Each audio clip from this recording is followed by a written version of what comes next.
سلام و خوش آمدید با کانال آموزشی زیوار هدایتیار.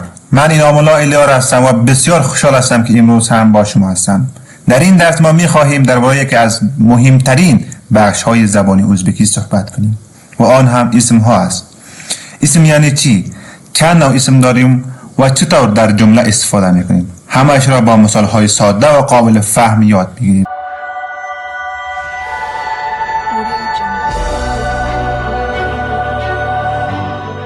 بسم الله الرحمن الرحیم. O'zbek tili zaboni o'zbeki. Birinchi bo'lim بخش اول، ikkinchi dars دوم.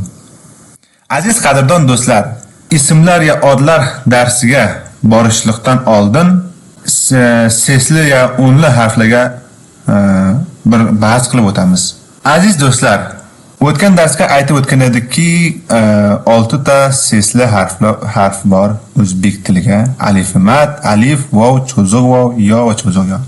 Agar alif, mad va alifdan boshqa unli harflar vav, cho'ziq vav, yo, cho'ziq yo kalimaning avvaliga kelsa, alif bilan yoziladi.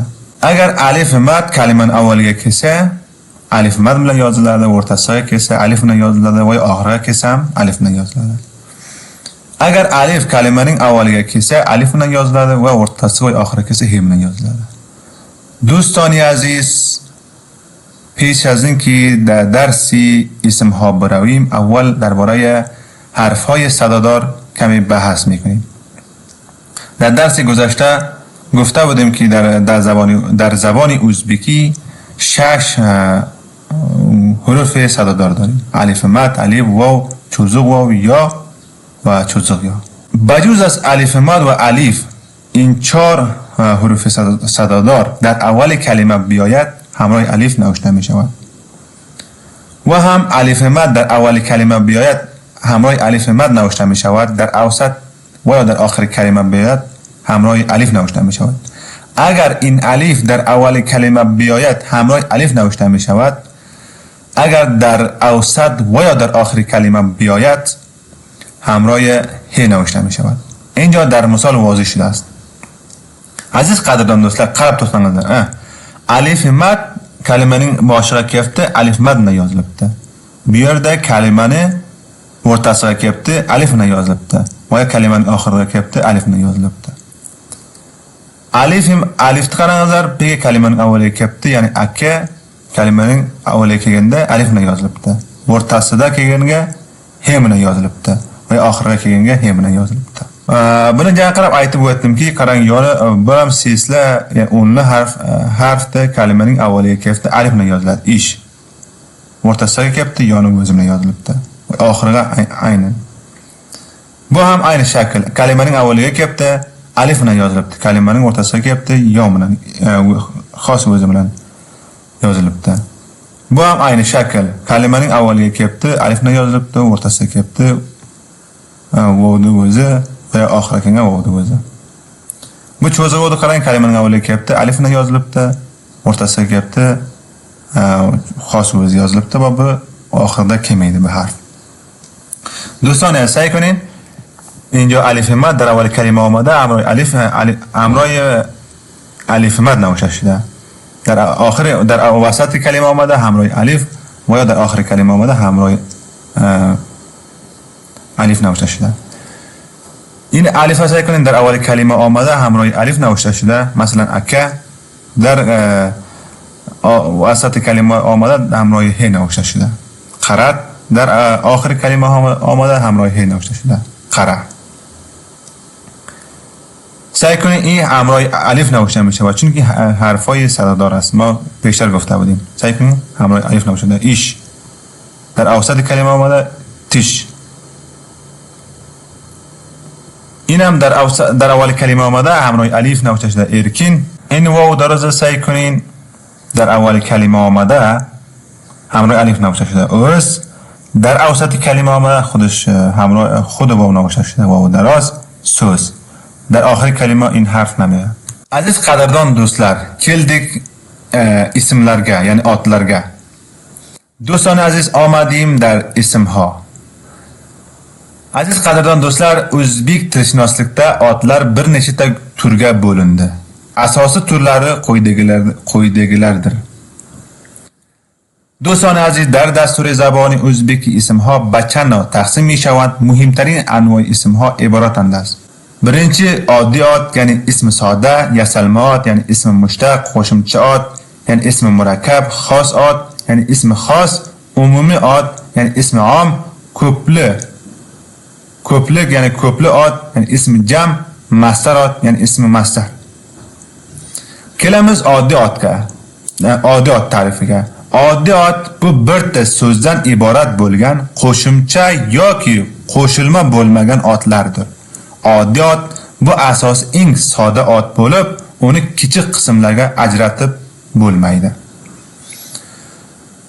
Ta'rif ism soda کلمه‌ای که فقط از یک جز ساخته شده باشد و به بخش‌های کوچکتر تقسیم پذیر نباشد. یعنی از ترکیب چند واژه یا پسوند ساخته نشده باشد. مثلا بالا، تاغ، قز، قش. سعی کنین این اسم ساده است، یعنی عادیات. این بالا یعنی فرزند، تاغ یعنی کو، قز یعنی دختر، قش یعنی پرنده. سعی کنین به اینا کدام پسوند نیامده. یک چیز گفته بریم دوستان عزیز، در زبان ازبکی پیشوند نیست، پسوند است. ممکنه در زبان فارسی هم پسوند هم پیشوند است، اما در زبان ازبکی پیشوند نیست. Sodda ismlar faqat bir reshada bo'ladi. Qo'shimcha boshqa so'z bo'laklari yo'q. Inson, narsa, hayvon, joy va boshqa narsalarning ismi sodda az یک بخش ساخته شده هیچ پسوند یا پیشوند ندارد. و گفتم که پیشتر در زبان ازبکی پسوند است اما پیشوند نیست. یک نام مستقل است و برای انسان، حیوان، اشیا یا مکان استفاده می شود. اینجا مثال هایش را سعی کنید. Aziz qadrlar, qaranglar buni misollarga. Sodda misollarda bu sodda ismlarda bu misollar bilan ochiqlaymiz. O'zbeki, Farsi iborat. Yigit و فارسی می شود جوان. ایرا یک جمله جور کنیم، یعنی uzun boyli yigit. قول، دست. سعی کنیم قول خودش دست هم معنی میدهد، کدام پسوند ندارد.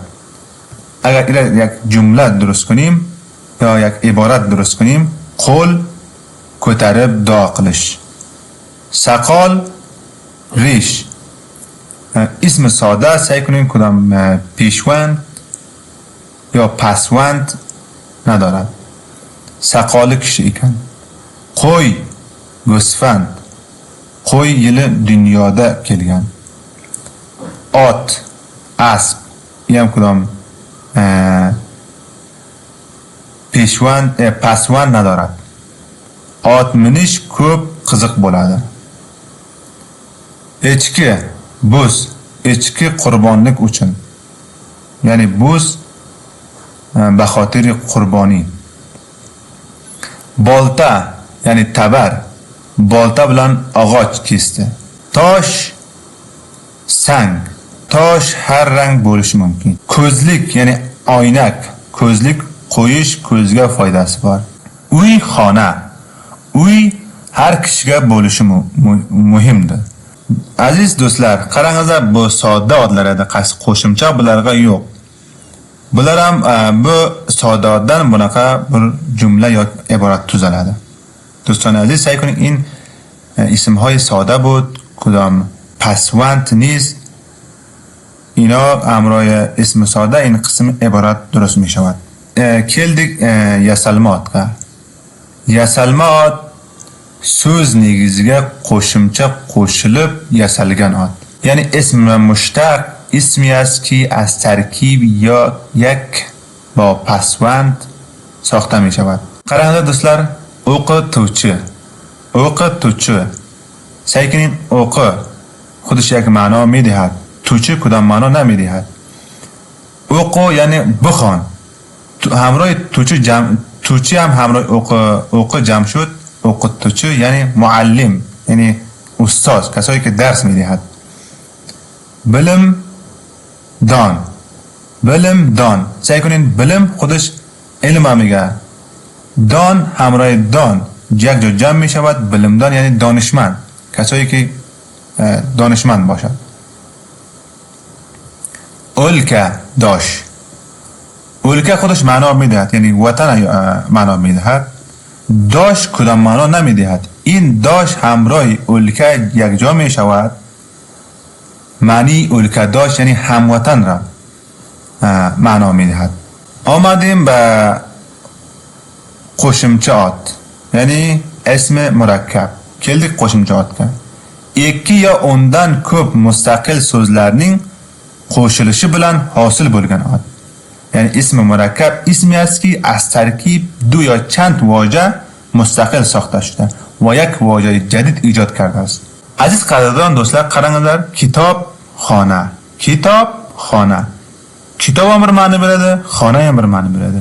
Ikkalasi yig'ilishib kitobxonani, ya'ni bir kitobxona, kitob o'zi bir kitob aytadi. Qarang, xona bir joyga bu kitob ko'p bo'lsa, ya'ni kitobning joyi bo'lsa. Do'stlar aziz, sa'y qiling kitobxona, kitobxona. Kitob ham یک ma'no میدهد، خانه هم یک معنا میدهد.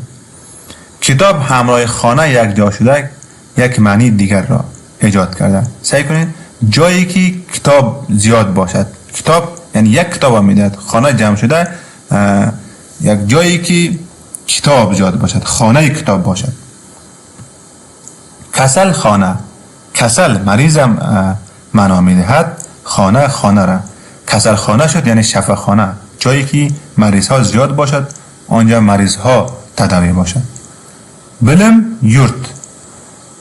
bilim yurt یعنی دانشگاه. سعی کنید bilim yurt، bilim یک خودش یک معنا میدهد، یعنی bilim علم، دانش. یورت یعنی جای، همراه یورت یک جا شده، یعنی bilim yurt یعنی دانشگاه را معنا داده. keldi xos otga. faqat birta odam. o'rin yoki maxsus narsani otini bildiradi. Har doim aniq bir narsani ifodalaydi. اسم خاص اسمی است که یک فرد، مکان یا یک چیز خاص اشاره میکند. qaranglar، کابل، باغ بابر، bular nima desa bir maxsus o'rin yo maxsus bir ot.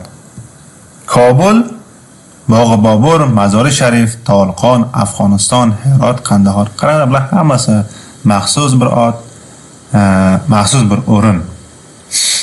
دوستان عزیز، سعی کنید این اسم ها را سعی کنید یک مکان، یک چیز خاص را اشاره میکند. کابل، باغ بابر، مزار شریف، طالقان، افغانستان، هرات، قندهار و دیگر اسم ها. اینها مکان یا یک اسم خاص است. umumiyat o'xshash bilgiga ega bo'lgan umumiyat narsa, odam yoki o'rinlar oti. Xos emas, hammaga tegishli. Bu otlar hammaga tegishli, xos emas. اسم عام اسمی است که به افراد یا چیزهای از یک نوع به طور کلی اشاره میکند، نه به یک مورد مشخص. qaranglar، bola اسم عام ده، hammaga tegishli. umumiy bir ot. dengiz، daryo umumiy bir ot. shahar، suv، o't، daraxt، yulduz. bular qaranglar umumiy ot. do'stlar aziz، sa'y qiling اینا اسم عام است. بالا، dengiz یعنی دریا، شهر، سو یعنی آب، o't، درخت، یلدوز یعنی ستاره. اینا اسم چی است؟ اسم عام است. آمدیم به اسم ko'plik ot، اسم جمع. keldik ko'plik otga، ya'ni اسم جمع. ko'plik ot bir necha ta odam yoki narsani bildiradigan ot. ko'plik qo'shimchasi bilan bo'ladi yoki o'zi ko'plik ma'nosida bo'ladi. اسم جمع اسمی است که بر بیش از یک نفر یا چیزی دلالت می کند. می تواند بر علامت جمع یعنی ها به طور ذاتی جمع می شود. ها یعنی لر. دوستlar qaranglar، بگه فارسیga ها debdi، lekin o'zbekchaga lar. ko'plikni bildiradi. Masalan, o'quvchilar deganga shogirdlar, ya'ni har kimga bilim yurti ya maktabga o'quvchilar, shogirdlar deganda lar ha, ya'ni forsga ha deydi, bizlar deymiz. Bu ko'plikni bildiradi. Kishilar, qo'ylar, otlar shunaqa bir gaplar. Do'stlar, sayqiling. Inlar hamon ha astki, ha, ya'ni o'quvchi ha, ya'ni shogird ha, mardum ha, ya'ni kishilar, qo'ylar, ya'ni go'stvand ha, otlar, ya'ni asb ha. Ino ismiga jam است. Fe'lma mastarot. Fe'lma ya'ni mastarot. Fe'l negizidan yasalgan ot bo'lib, harakat yoki holatni bildiradi. اسم مصدر اسمی است که از ریشه فعل ساخته می شود و مفهوم عمل یا حالت دارد. qarangizlar, misollarni qarangizlar. Borish fe'l, bilish fe'l, yozish, o'qish, kulish, kelish, ketish. Bular hammasi qarangizlar, fe'l bilan nima bo'lgan? Bildirgan holatni. Do'stlarni sayqiling. Az rishay fe'l kelib tashlangan. Borish ya'ni bormoq, bilish ya'ni bilmoq, ya'ni fahmidan, borish raftan, yozish navishdan, o'qish xondan, kulish xandidan, kelish omadan, ketish raftan. این قسم معنا میده. اینا از ریشه فعل گرفته شده. خب دوستان عزیز، درس امروز ما همینجا به پایان رسید. امیدوارم که از این درس خوشتان آمده باشد و چیزی نو یاد گرفته باشید. اگر ویدیو مفید بود لطفاً لایک کنید، نظریاتتان را بنویسید و کانال را سابسکرایب کنید تا درس های بعدی را از دست ندهید. درس آینده ما درباره اعداد یا ضمایر شخصی خواهد بود. منتظر باشید. تا دیدار بعدی مراقب خودتان باشید. خدا حافظتان.